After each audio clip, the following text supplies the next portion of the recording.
ચોક્કસ. અહીં પ્રશ્નોના જવાબો અને સમજૂતી આપવામાં આવી છે. 61. નીચેનામાંથી કયો ક્રમ જેમ્સ લેંગ સિદ્ધાંત માટે સાચો ગણાય? બી. ઉદ્દીપન, શારીરિક ફેરફારો, આવેગિક અનુભવ.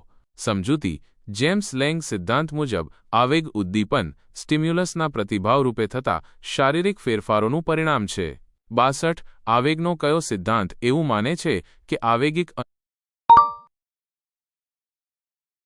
અનુભવ અને શારીરિક ઉત્તેજના બંને એકબીજાથી સ્વતંત્ર છે અને બંને એકસાથે ઉદ્ભવે છે? સી. કેનનબાર્ડ.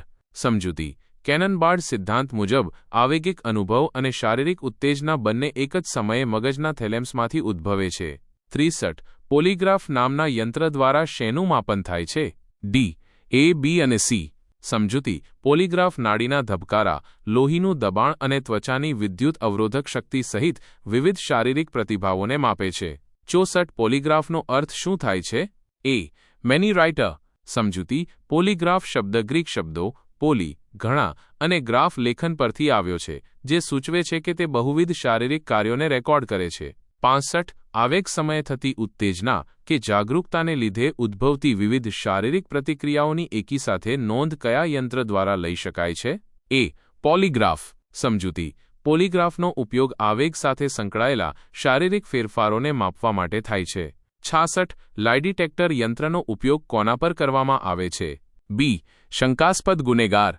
સમજૂતી. લાઇ ડિટેક્ટર પોલીગ્રાફનો ઉપયોગ સામાન્ય રીતે ગુનાની તપાસમાં શંકાસ્પદ વ્યક્તિઓના પ્રતિભાવોનું મૂલ્યાંકન કરવા માટે થાય છે. 67. પોલીગ્રાફ કે લાઇ ડિટેક્ટર ટેસ્ટમાં વ્યક્તિને કયા પ્રકારના પ્રશ્નો પૂછાય છે? ડી. એ, બી અને સી. સમજૂતી. પોલીગ્રાફ ટેસ્ટમાં વ્યક્તિને અસંબંધિત, નિયંત્રિત અને સંબંધિત પ્રશ્નો પૂછવામાં આવે છે. 68. 2. કે તેની વધુ પરસ્પર વિરોધી પ્રેરણાઓની તૃપ્તિ એકસાથે સંભવ ન હોય ત્યારે વ્યક્તિમાં કઈ સ્થિતિનું નિર્માણ થાય છે? સી. સંઘર્ષ. સમજૂતી. જ્યારે વ્યક્તિ એક જ સમયે બે વિરોધાભાસી પ્રેરણાઓનો અનુભવ કરે છે ત્યારે સંઘર્ષ ઊભો થાય છે. 69. ઉર્વશી એક સારી અને લોકપ્રિય ગાયિકા બનવા માંગે છે, પરંતુ તેને લોકોની સામે કામ કરવામાં ડર પણ લાગે છે, તો તેને કયા પ્રકારના સંઘર્ષનું ઉદાહરણ ગણીશું?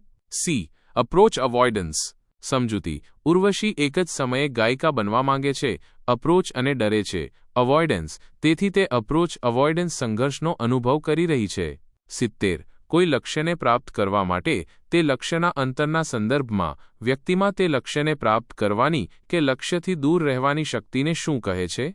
બી.